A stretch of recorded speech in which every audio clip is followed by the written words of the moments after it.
Yeah. We would like mark territories and we would like make different lores for different areas. So I remember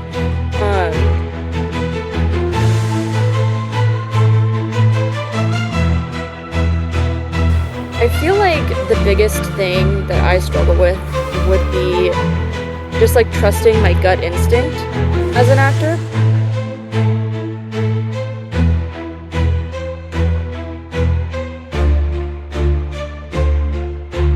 Well, see, that's the interesting thing is every time I've admired a piece of art and I've had the opportunity to talk to the artist, they immediately notice all the cracks and all the imperfections.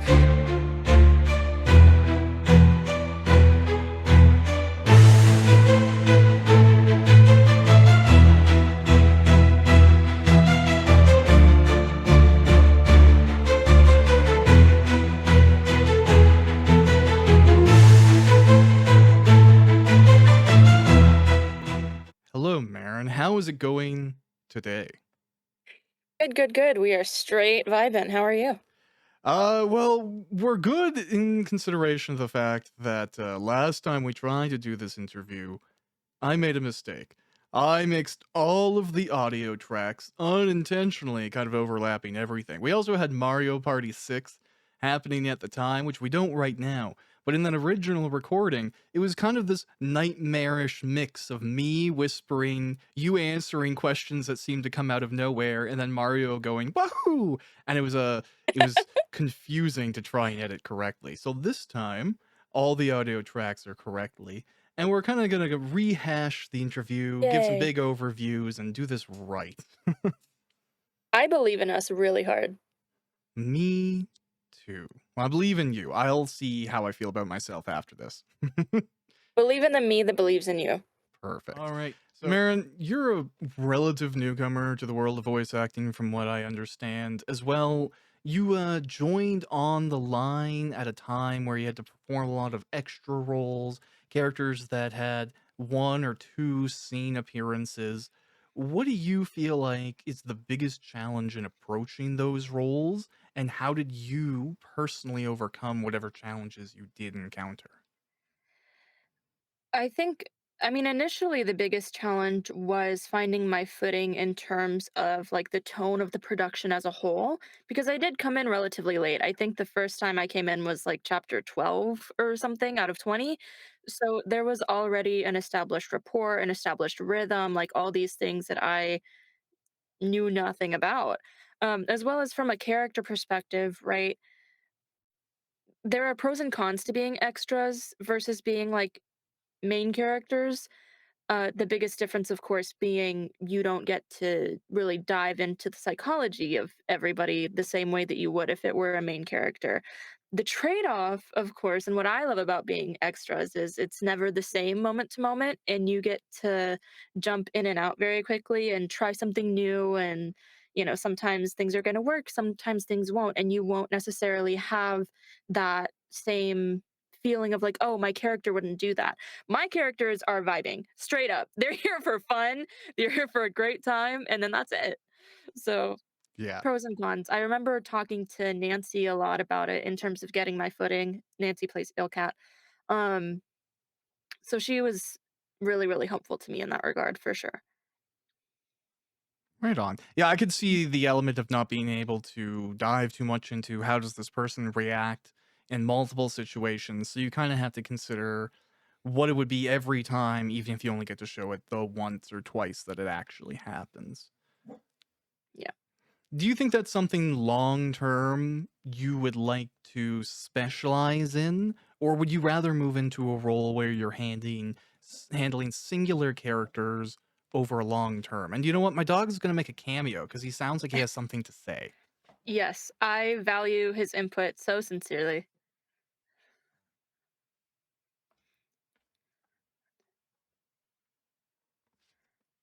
Here we go. It's not exactly the most professional, but this is a little quirky. What do you want to contribute, buddy? Do you have a question for Marin? No, he has nothing to say now. That was so riveting. Wow, the contemplative silence. I'll think about it Yeah. for ages. I guess he's just gonna sit and partake in the interview now, which is that's fine. That's what dogs are for, as long as you don't Honestly, mind the company. no, serotonin right into my veins, in my brain. Perfect. Um, but yes, back to your much more professional question, would I rather have, like, a main character that I get to know or a bunch of extras? Again, there's pros and cons to both. I've done both. I really enjoy both for different reasons. It really just depends on the project and the story and what's needed, so it's not like one's better than the other per se. Absolutely. Yeah, you couldn't have a story without either. In very few cases, I guess. Like you can't have fly episodes or bottle episodes where the main character is just kind of talking to themselves. But for the most part, a story with only main characters or with only side characters just doesn't feel whole. Yeah, and it's also like without extras, who are the heroes fighting for? What is the world they're trying to save? Because it's not just about them. It's never just about them. It's about everybody in the world, aka those extras and those dogs. Like Yeah. somebody has to save the dogs. Somebody has to save the dogs, and there need to be dogs to save, and you want to see them. So at the end of the story, you're like, hey, that dog made it. Great. It's Yay! Good important. job, Corgi Mom. This is true. I wonder why you played a corgi mom. Yeah, Mm. the inspiration is far from mine. Hmm.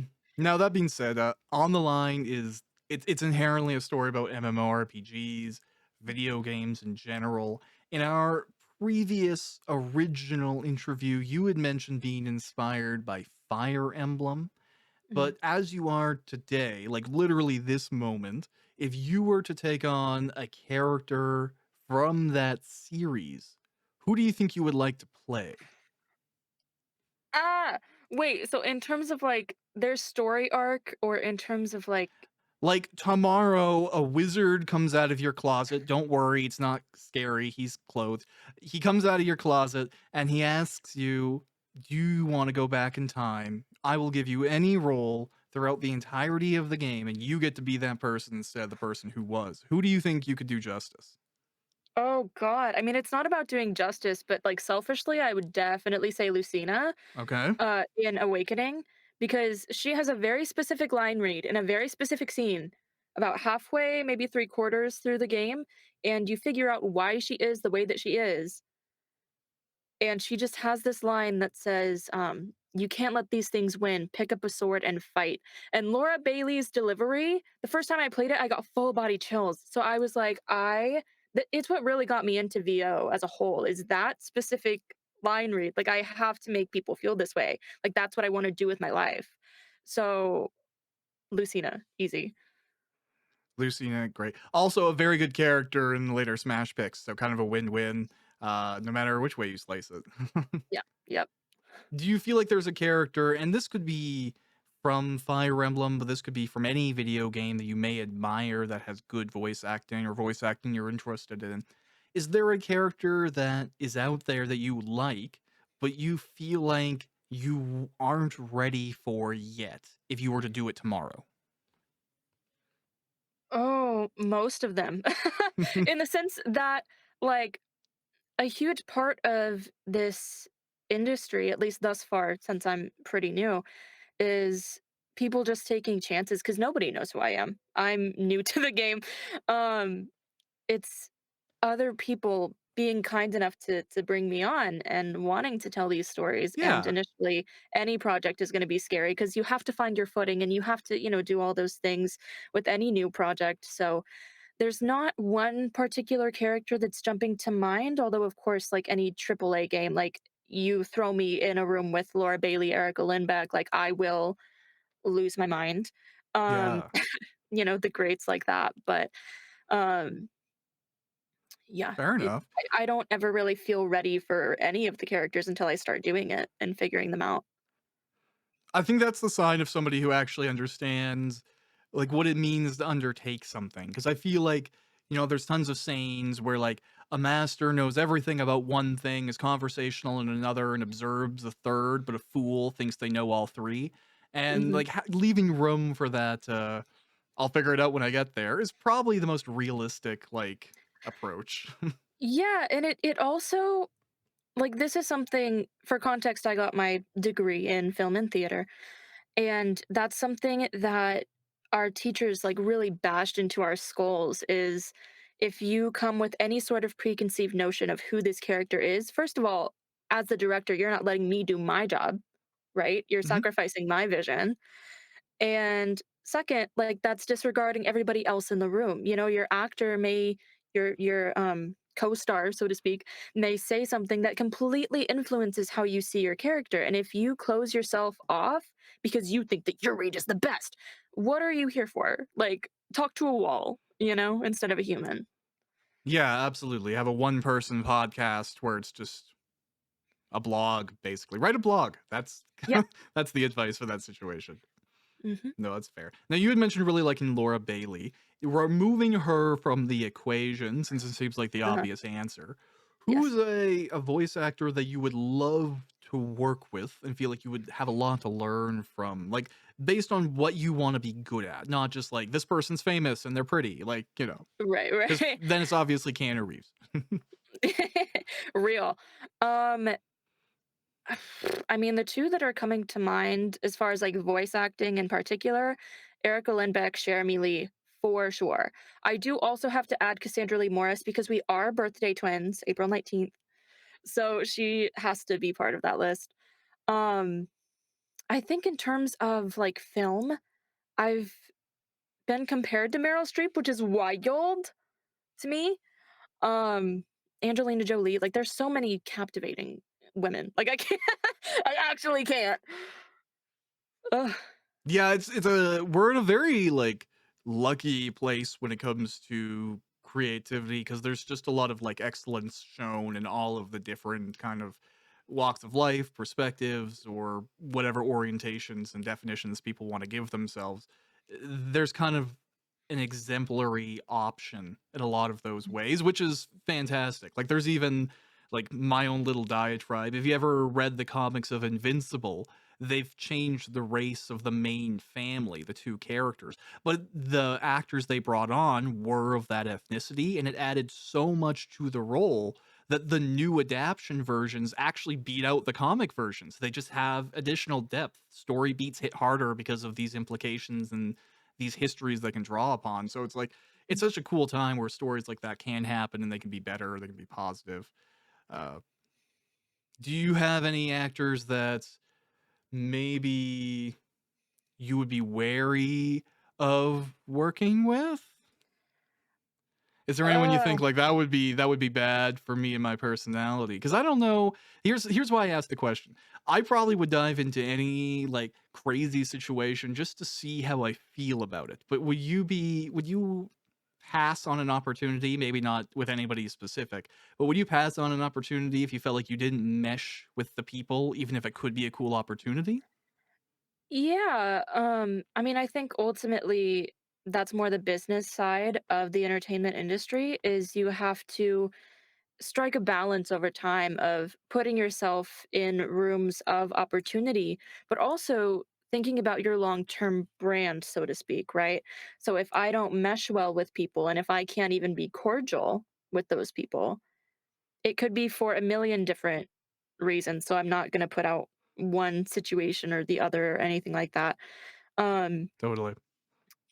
you know, there's just so much that contributes to a cast dynamic and a crew dynamic and everything like that. So if there's not trust, then like what's the point? What are we doing? No, absolutely. It's such a big part of being able to create something. And you see the end results of that.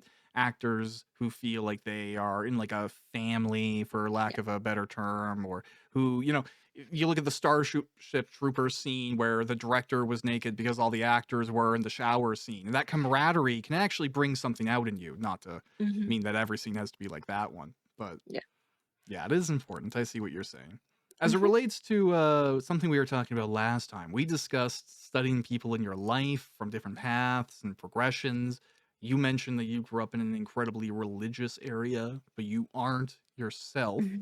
Would you say you feel like an outsider? Do you feel closer to that type of role? I mean, Not particularly in regards to religion now. I did growing up because a lot of people that I knew, they went to church every Sunday. Hi, dog. Hi, doggy. They went to church every Sunday, and that was their camaraderie, right? Mhm. That's how they got their social life. And they found such solace in my case, Christianity. So God, right? And that idea, that incredibly personal relationship to their idea of God, which not disparaging that at all.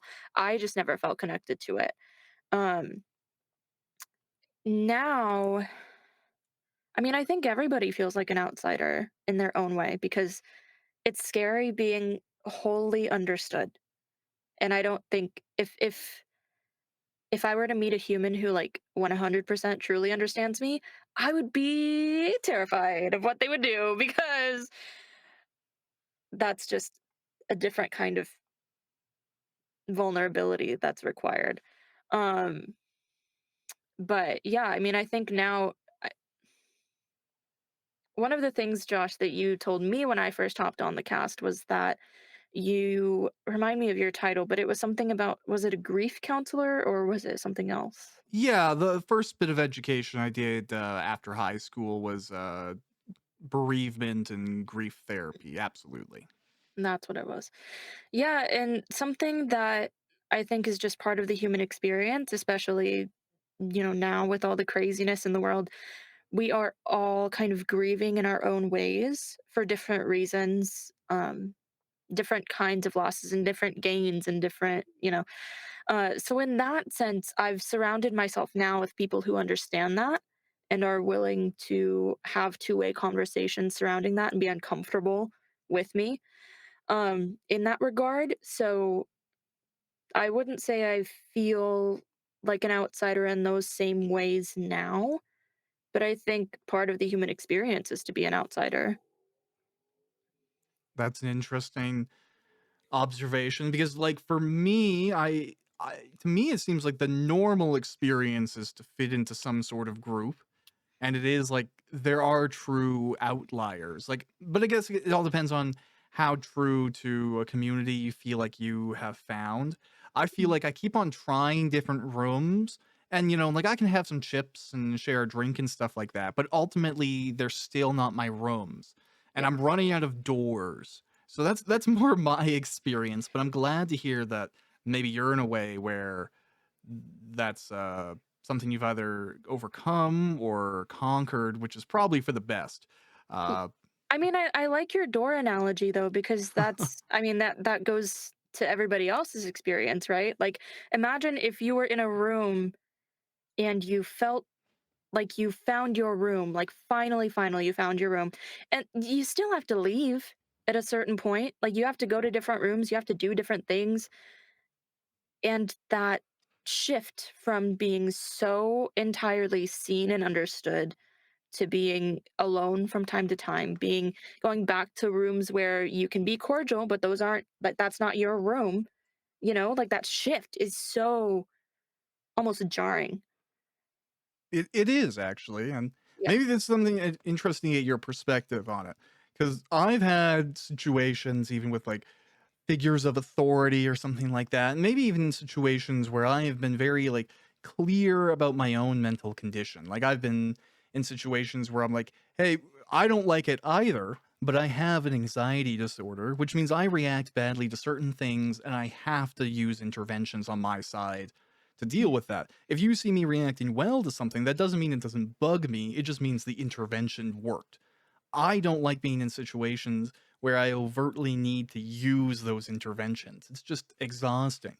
But there have been times where people will say, or try and be like, well, wouldn't you like to not live that way? Wouldn't you like to not, be able to be in those places and not have it bother you? And I just feel like those folks are missing this central concept of like, I don't want to be here at all. Like, even if I overcome this, it would be to overcome it to do something I don't wanna do.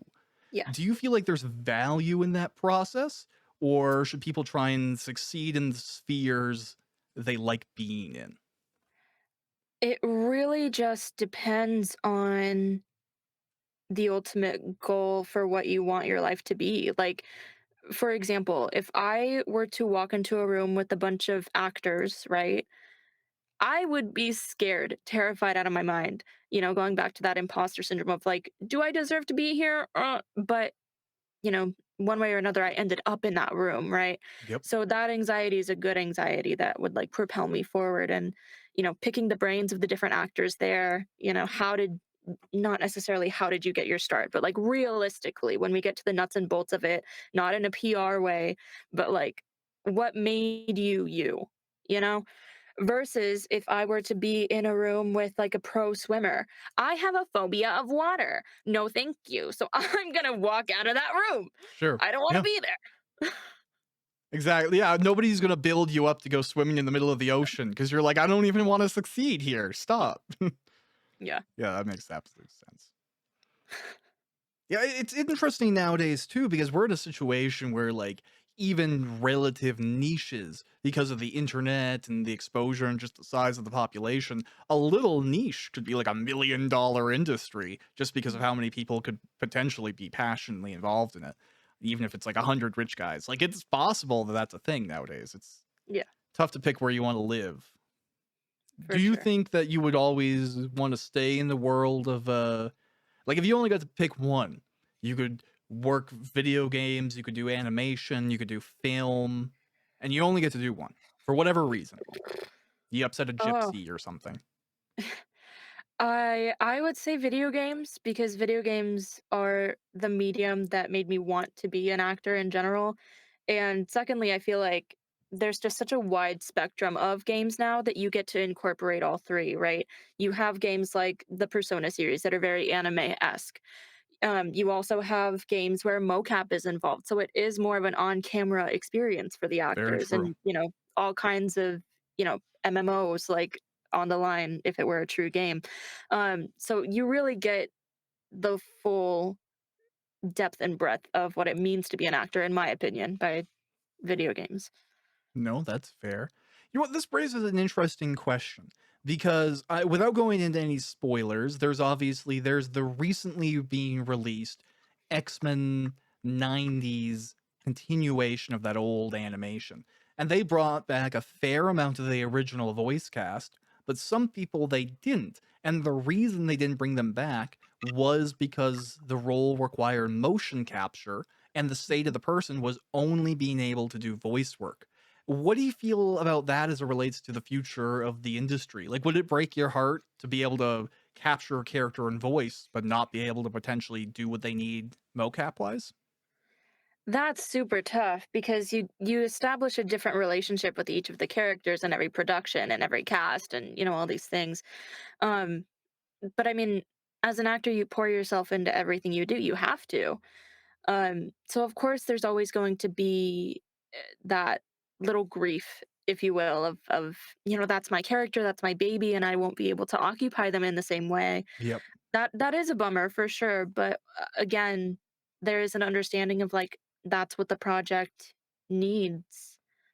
Um, so that's that's just fair. how the business works. And another example, Persona 3 Reload. N- Most, if not all, the cast was completely switched up, Yep. right?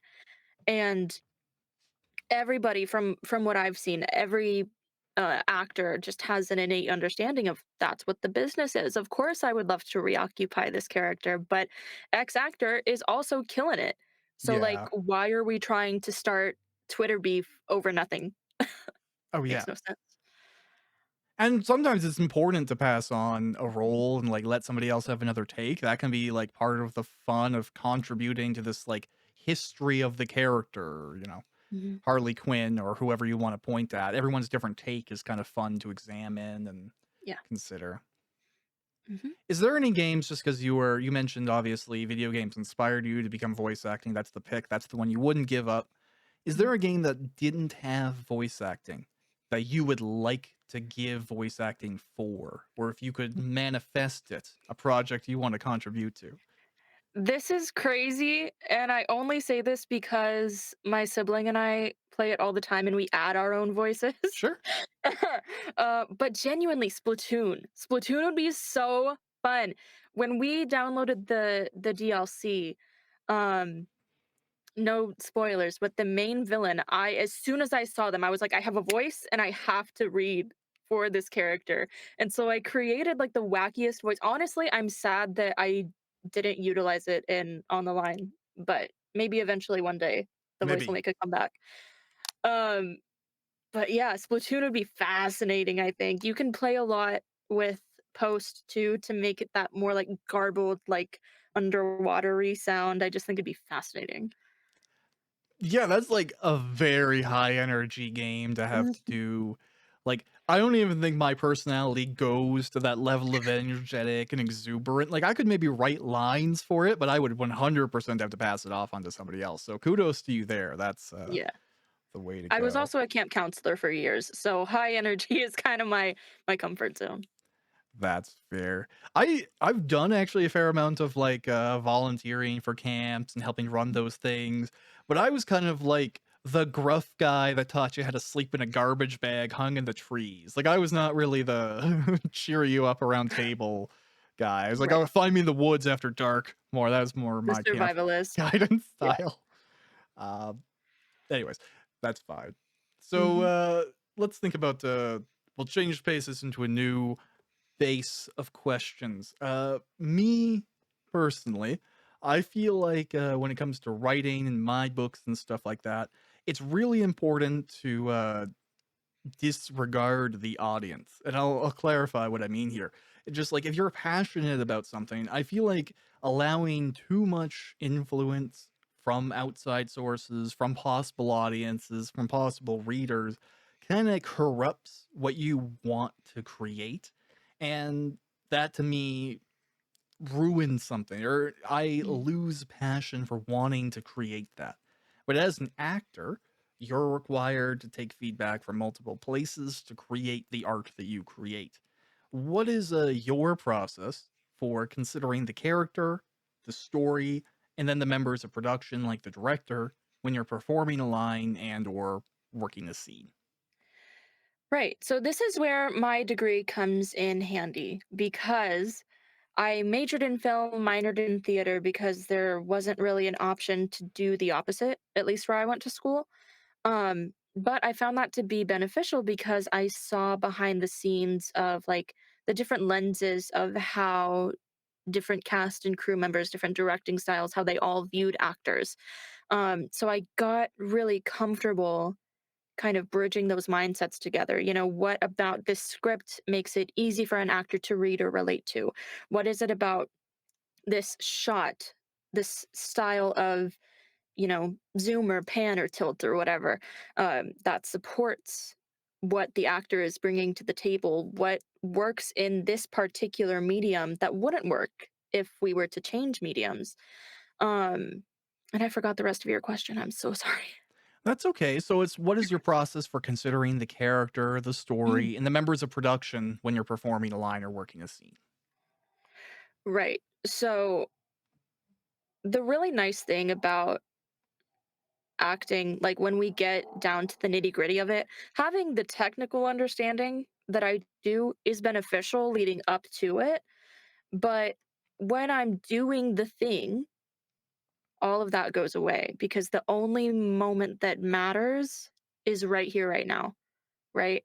So when it comes to actually being in the booth or being on stage or being on set or what have you, all of the other noise stops mattering, and I get to rely on the years of training that I've had up to this point. I get to rely on, if there are people in a scene with me, relying on them. Like nothing else matters aside from right here, right now. So that's definitely a learned skill though. When I first started taking classes when I was like 12, um it was, a little teeny tiny classroom, and it was on not a very large stage at all. And everybody, of course, was looking at you, and you're like 12, awkward, prepubescent. Like it was just the worst set of circumstances. Um, so thinking of others was all we were able to Sure. do, right? But as we sort of elevated, as I continued, high school, then university, and now, that's also one of the nice things of being in a booth alone is you don't have anybody kind of yapping in your ear unless it's a guided session, in which case obviously they're there to support you. Yeah. But generally speaking, it's easy to literally shut out the outside world and just exist.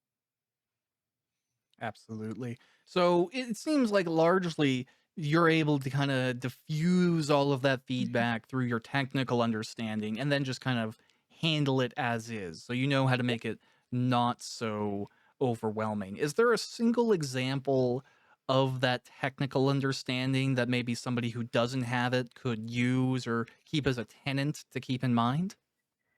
Yeah, I mean, the first thing that's coming to my mind, I remember I took an intermediate screenwriting course, and I don't remember the exact assignment, but I remember writing a story with kids in it.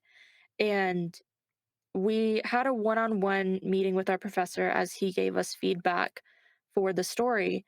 And he was like, "You're one of the few people who understand kids, like their cadence, their wants, their needs, their vocabulary, the way that they navigate the world."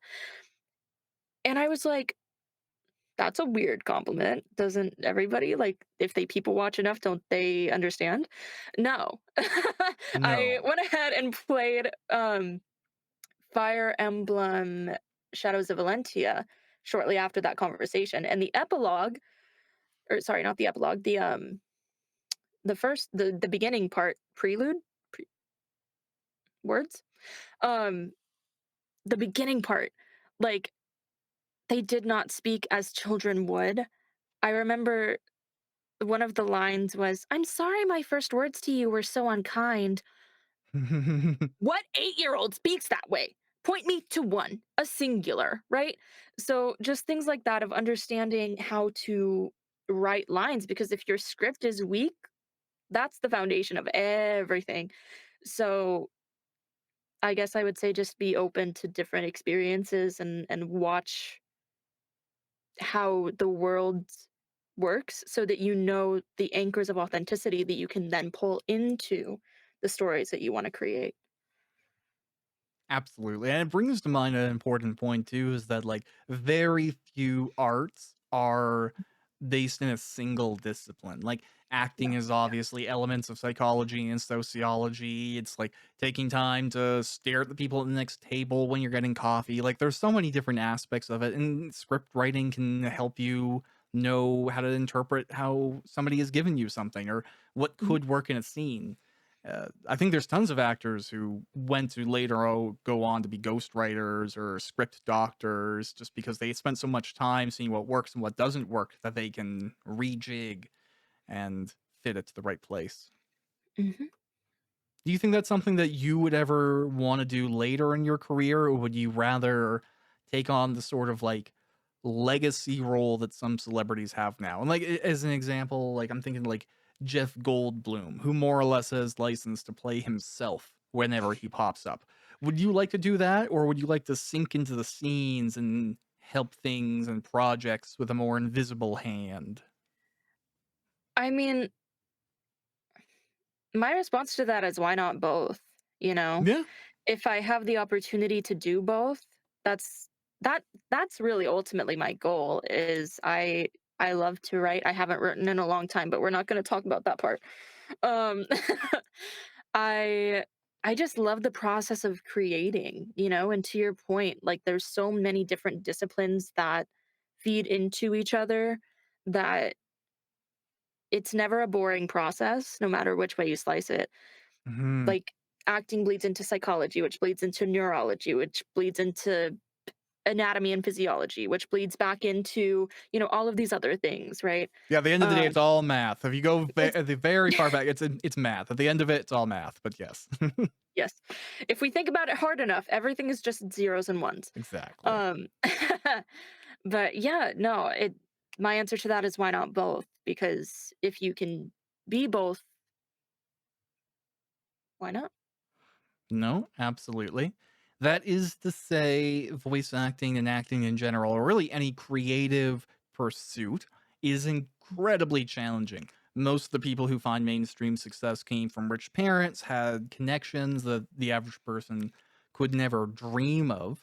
Do you think there is any degree of maybe harsh advice you would give to somebody who was trying to approach these things and these lessons, getting over that initial like, "Oh, it sucks to hear my own voice," and like those types of things. Is there any like specific spot you would say is just hard but worth pushing through? Yes, I would say I guess a kinder way of putting what I initially thought was, again, going back to the beginning of this conversation. It's not necessarily up to me to decide whether or not I belong in a room. All I can do is walk through the door, Mm, right? Other people are going to have their preconceived notions, and the amount of times, even as new as I am to the game, the amount of times I've had people say, "Oh, you were really close. You were like number 2 or 3 if X actor didn't work out." That's still improvement. That's still a win, right? mhm. But step 1 is just doing the damn thing and being bad for a while. Um, but if you're not willing to be bad, if you're not willing to rip the Band-Aid off and do your thing and chase your happiness, because at the end of the day, that's what creativity in my mind is supposed to be. Yep. If you're not willing to do those things, the rest of the world can be your oyster, but maybe not this. Yeah, I often have to give similar advice because On the Line is Mhm. going to be the seventh book I've published. I've been publishing more or less every single year since I've turned 18. And then as a result of that, people will come up like, oh, I'm thinking about writing a book. I have this idea. I want to do this thing.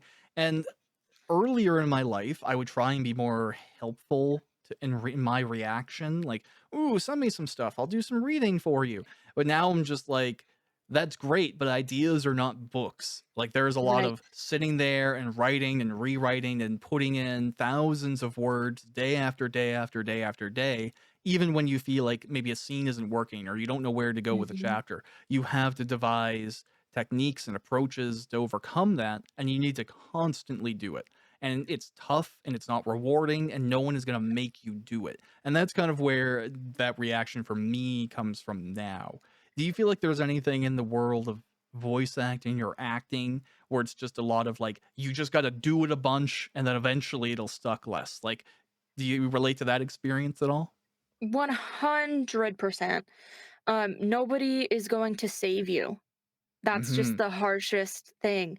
Nobody's going to save you, and very few people are going to tell you that you suck in the beginning Totally. because they're trying to build your confidence, they're trying to be kind, they're trying to do a good thing, and of course, when somebody's first starting, like, you're not gonna say, "Oh, you're stinky, actually," like, you're not gonna say that, but there is a very delicate line between, "This is what you wanna do," you're like, "Are you sure?" Let's have that like, are you actually sure? Are you okay in the world of voice acting? Are you okay, submitting 2 to 3 auditions a day, with most of your time going to researching different equipment setups or like, "Oh, something in my booth is quite faulty. What is it?" And just tinkering with everything. That's going to be the vast majority of what your time in the booth actually consists of, especially in the beginning. Then we get into the research phase, right? What are some teachers that are viable, that have a similar career to what you're saying that you want? Because again, ideas are not actions.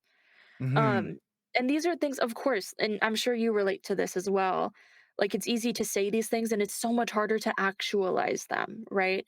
Like there's even, you know, because life happens. Yep. It's tough to consistently create. It's tough to face yourself in a way that you have to when you're a creative person. Like even Absolutely. over the course of On the Line, like I remember having conversations with Nancy about like the psychology of a particular character and it made me look inward in a way that was deeply uncomfortable, but it's necessary because that's what I do. That's what acting is to me. And one of the things that I love about it is that it keeps me honest and it calls me out. I don't know if reading is or writing is that for you, but yeah.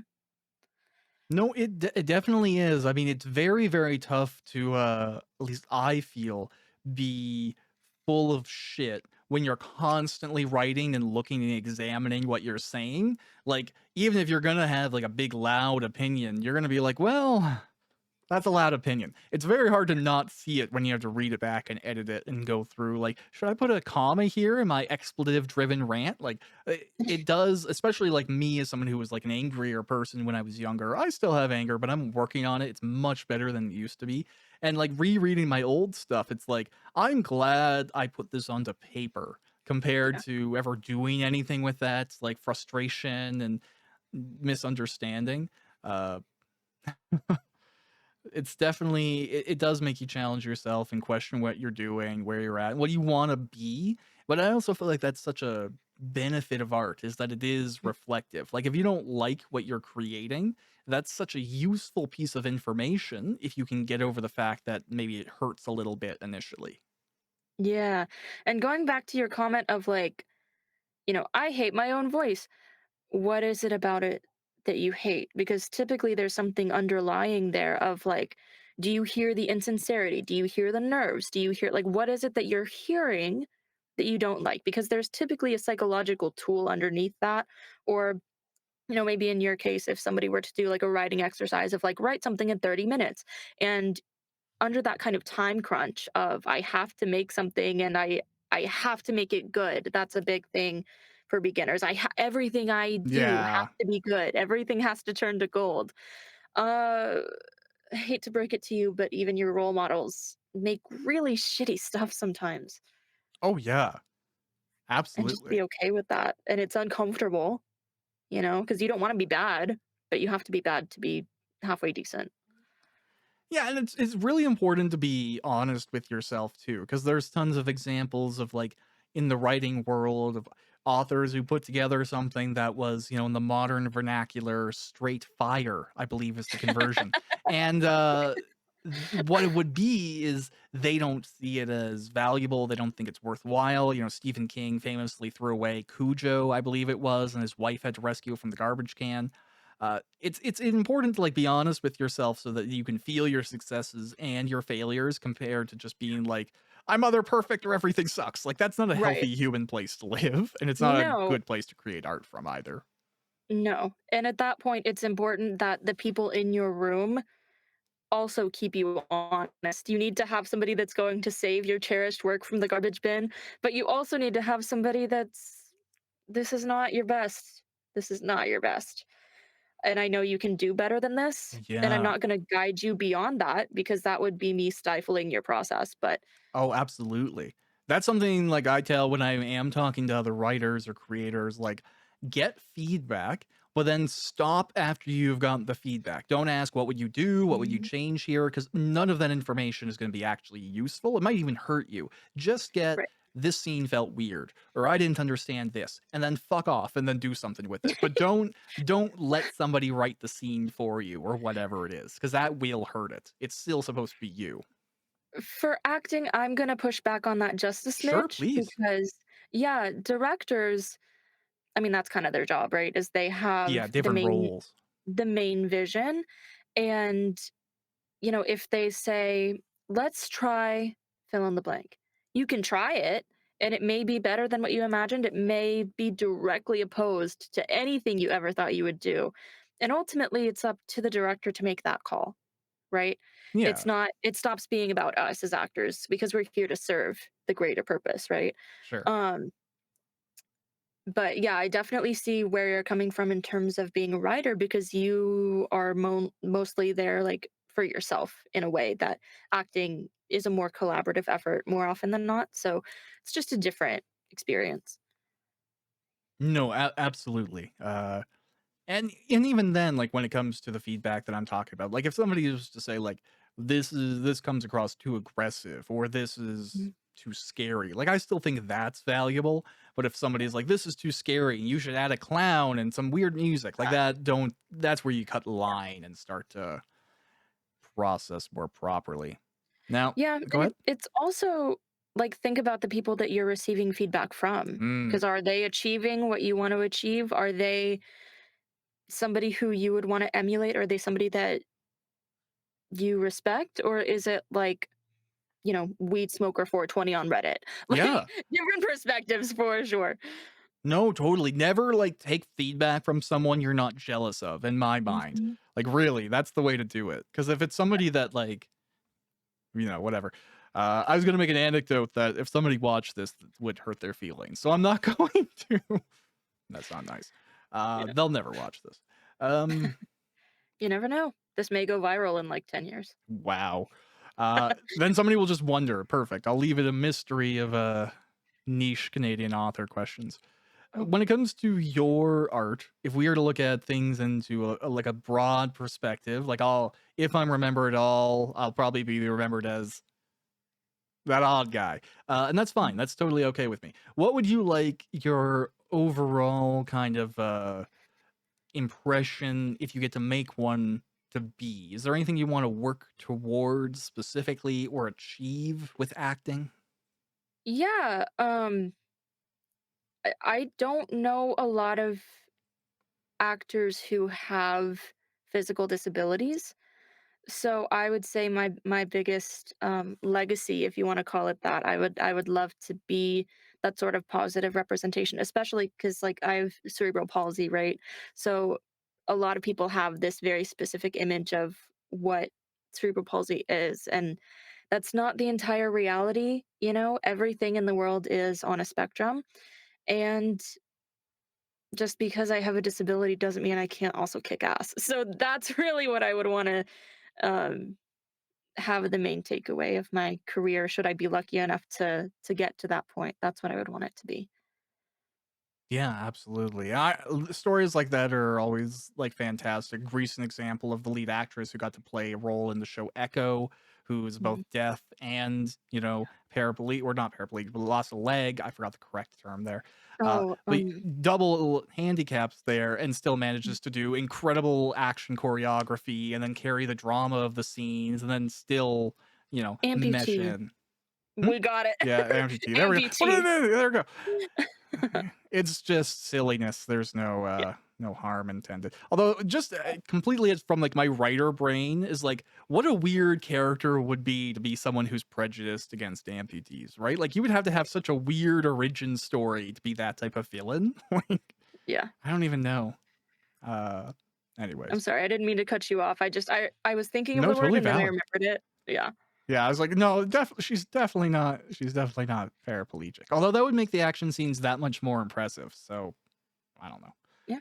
Mm. That said, in regards to On the Line, who Mhm. was the favorite character you got to play in regards to all the extras that you got to handle? Oh my gosh.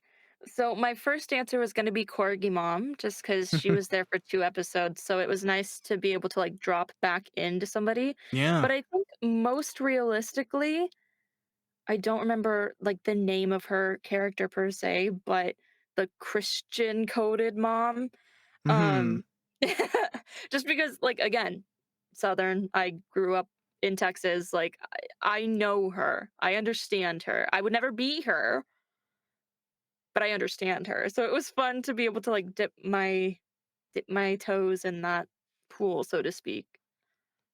Yeah, those were very easy lines to approve in the peer review. It's like, yep, that was about it. Mhm. No Mhm. further analysis needed. That was it. Yep. Would you say that was your favorite scene to be a part of, or was there another scene you really enjoyed? Um, I mean, this is a behind the scenes peek, but there was one table read where an actor couldn't make it, so I kind of filled in for them, and I feel like I understood. I think it was Lieutenant Oaks that I took Mhm. over for that read. I felt like I understood her. So the established backstory that had already been amazingly done, um, I felt like I understood her. So it was nice to, you know, be there, even if it was only for a minute to dive a little bit deeper into the psychology of an established character versus an extra. But I think as far as a favorite character extra that I have done, it was really fun. I don't know if this was on episode 20 or not, but one episode I was like 4 characters at the same time in one episode, and that was super fun playing with wildly different psychologies back to back in a table read, not having a break, immediately understanding them and getting comfortable with them. That kind of rapid fire was so fun. No, that makes absolute sense. Like, for me, my favorite thing that you got to play in was actually like, I liked all of them, and I think there's a lot of value in things. You played the Corgi Mom very well, Mhm. but I really liked how the scene you had to do one longer scene in the start of chapter 19, where you play like one of two soldiers that are Oh, watching the other characters have this insane battle, and you're just kind of like debating if you should do anything. And I felt like that was a funner long take because it got to be our two mhm. extra characters taking up almost like half the chapter just in like a conversation, despite things happening in the background. I felt like that for me was fun because I could let both of you just play more and talk for a Mhm. while. And I even now listening back to it, I really liked that interaction. Yeah. I really liked that as well, and I think it adds weight to what we've already said about, like, those soldiers need saving, and our heroes are going to save them, and if our heroes don't save them, it's more about the extras in the world that these soldiers and others are inhabiting, saving their world just as much as it is the heroes. So, Absolutely. the soldiers, I think, are a peak example of that, even if they're just there for silly goose hours. Yeah, I mean, like, I like what they achieved in the story, but it really just came out of me as the author being bored of describing the same battle from the same perspective. I was like, I felt like Mhm. we ended the last chapter with all these big things and these big occurrences and robots and monsters and demons, and some of them are sexy. It's like great, but I didn't want to just rehash that again the start of the next chapter. So I was like, let's Mhm. put this like as it's a stage play and people are watching it happen and like shit talking it. I thought that was a fun way to play around with effectively more of the same thing concluding. Yeah, and it was, I think, a necessary breather as well, Yeah. right? You have like the insanity of the prior chapter, and oh no, like everybody's moving so quickly, and the world is literally crumbling if our heroes don't save it right that very moment. And then you just have these two guys that are there for vibes and vibes only. Mhm. Um, so it was a very necessary breath, I think. Yeah, sometimes I get exhausted in like very serious media when no one like cracks a smile or says something wrong. Like I only have the ability for like so much seriousness, and then you got to take Mhm. a little bit of a break to feel like you're in real life. Yeah, I feel the same way. I often think that media that's trying to be deep, I just feel like my head is being held underwater and I need to breathe, right? There's comedy and drama and there's drama and comedy. Like that's just life. So you need to be able to take breaths and take breaks, and I think that is a sign of somebody who understands the human condition of knowing when to, at the very least, take your foot off the gas. Not even push the Yeah. brake, but take your foot off the gas a little bit. Yeah, absolutely. No, it's important and it's realistic too, because nobody keeps like I have this issue with people who write very serious things and they're Mm, always sad. There's never any break from that. And there is depression and tragedy, and that can be long lasting, it can be a lifetime. I recognize mm, that. But I also know, like, even in the peaks of feeling horrible, I've had moments where you have some, like, dumb thought or, like, some horrible perspective at how messed up things are, and you'll still laugh about it, or yeah, you'll find some way to change it, or, like, you'll go into moments where you're just watching some show and you're not paying attention to any of it, but you're not just, like, sitting in the shower crying 24/7. That's not how people this isn't realistically do Bella emotions. in New Moon, sitting in a chair for like 6 months. Yeah, Um, exactly. Even though sometimes like that is the human experience. Yep, Sometimes we just need to be Bella for a minute, and totally. that's okay. Um, but sometimes we just want to be Alice throwing a baseball in the most extra fashion, and both can coexist in the same universe. Yeah. Um, both are necessary, I feel. Yeah, I usually make, like, the joking version about it is, like, even Hitler pooped. There's gonna come a point where Hitler, all of his aggression, all of his he had to pull down his pants, and he smoked a lot of meth. So he had to sit there and strain for a really long time. 5 minutes ago, he was planning horrible moral atrocities, but now he's pooping. And, like, it's just the reality of it, right? Like, there are Yeah. weird and funny parts to even the darkest parts of the human element, and Mhm. when we forget that, we forget the whole picture in my view. Exactly. It's like, again, circling back to this idea of if we're not striving toward, in our hero's case, a safer world for all, then what are we doing? Absolutely. Now, we had talked a little bit about Lieutenant Oaks there. You enjoyed when you got to cover her Mhm. character in a table read, which was fun, and I always like when people get to swap it up. Who is a character in the series that was your favorite, but you didn't get to play them? Was it Lieutenant Ooh. Oaks? Was it someone else?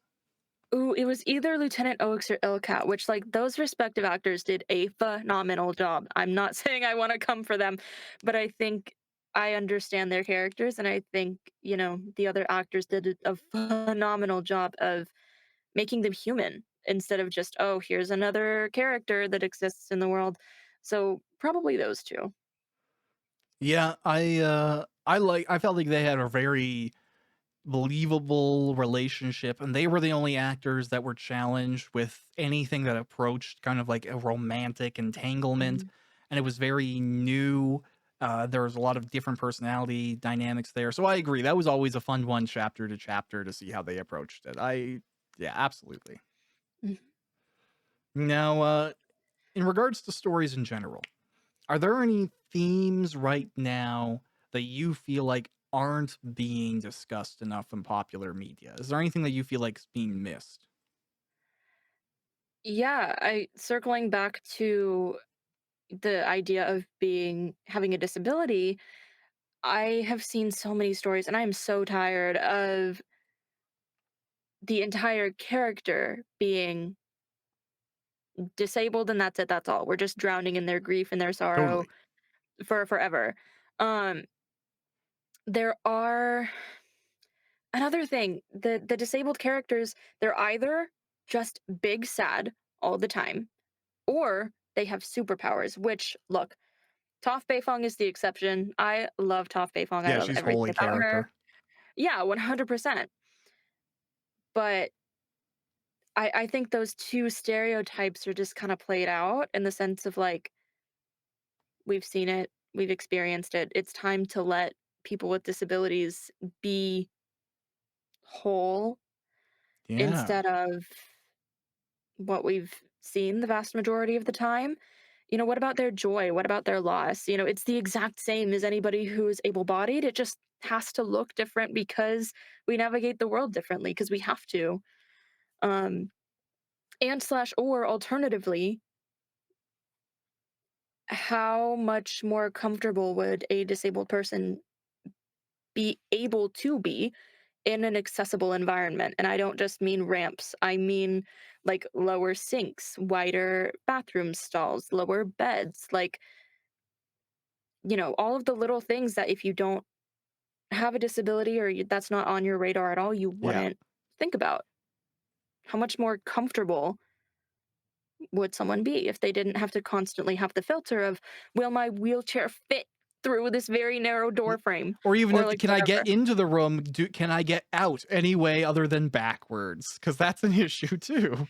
Oh my god. Yeah, Ugh. I understand that type of perspective, absolutely, and it makes me interested because there is obviously a character on the line who goes through a process of being, experiencing a handicap, having the not really great mobility or no mobility at all, requiring mobility assistance, and then they go Mhm. through a process where that's gone, but it hasn't left them. How do you feel like that portrayal of Dez and his experiences were for you? I thought it was very realistic, and it reminded me of Grandpa from Spy Kids, Game Over. Um, in the sense that, of course, he's not going to want to leave. He finally gets to, be, I hate to use the word free, but he gets to have like a different experience. And he knows the one that he has isn't great. It sucks like a lot. And now he has these powers. Not only is he able bodied, but he gets to do really cool shit. Like, I wouldn't want to leave either.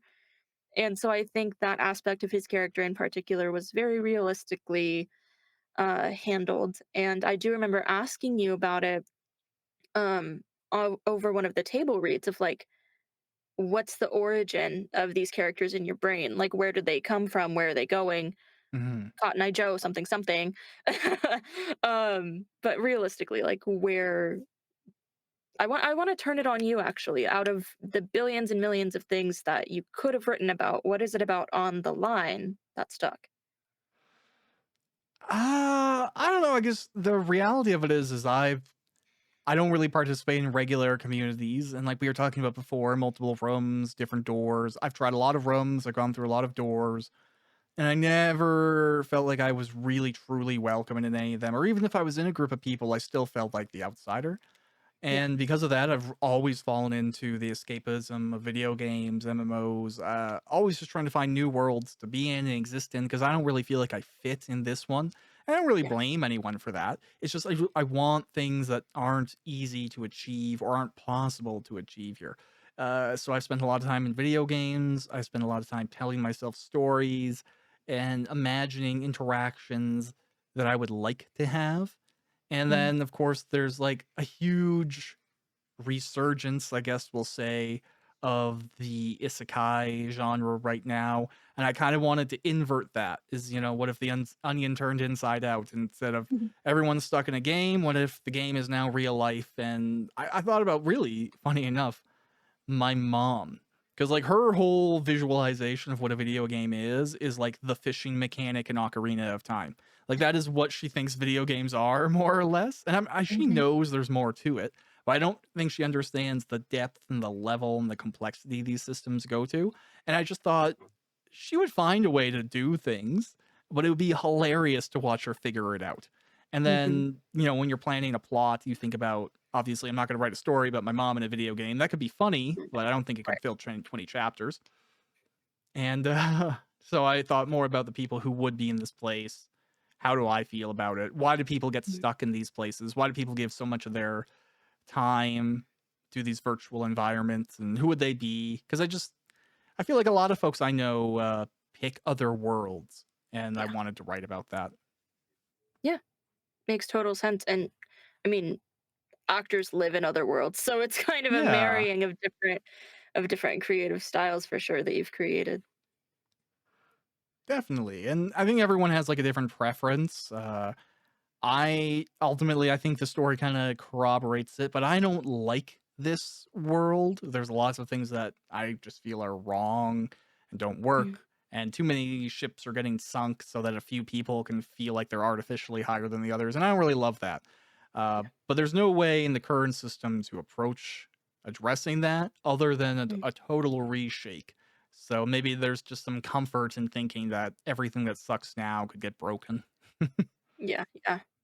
All art is just Dissociation the musical because this world is Yeah. not great. No, absolutely. Distractions, distractions, distractions. Mhm. It works for me. Hopefully, it works for you. Thank you for taking the time, Maren, for doing a second interview. Yes. Thank you for Jeez. having me. Hopefully this one hopefully. Works. Please, we're begging. Yeah. Jeez. That being said, as always, as I said before, really awesome to have you on the cast. I appreciate everything you brought to it, the people you were able to contribute alongside, give lessons to, learn things from. It was just fun to have this big group of people who were excited about it. And you definitely, almost more than anyone else, always brought a really positive energy. Oh, So, thanks. I well, thank you for appreciate that. that. And hey, unique compliment. I didn't use the same one from last time. Ha ha ha ha ha. Yay, good job. I know, right? No, but thank you for bringing me on. It was definitely a joy, meeting you and meeting everybody and occupying this world and being a dog and a bunny and Yeah. all these things. So thank you. Sweet. All right, man. Then I'll let you get back to real life. Ugh, Thanks for taking the time, and we'll continue to chat as things go ahead with the finalization of online. sounds good. Sounds good. Thank you. Thank you. Bye.